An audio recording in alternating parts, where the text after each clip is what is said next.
Hey everyone, in this video, I'm going to show you on how you can dispute a payment on Venmo.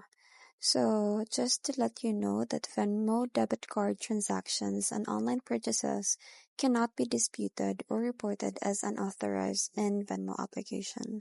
So if you're unable to dispute a specific transaction in the application, please contact their support team to file the dispute.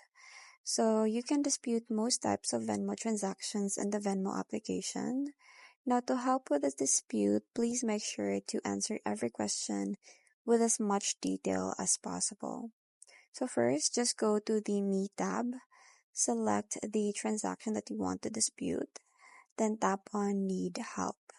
Now, just select the statement that best describes your situation. So to include other transactions, select Add More. Then after selecting your transaction, you can tap Add. Then tap on Next right after that. Then add any additional information. Then tap on Submit Issue. Now, if you're prompted, you can reset your Venmo password just to make sure everything is okay and safe. So that's pretty much it. I hope you find this video helpful. Thank you for watching, and I'll see you in my next one. Bye!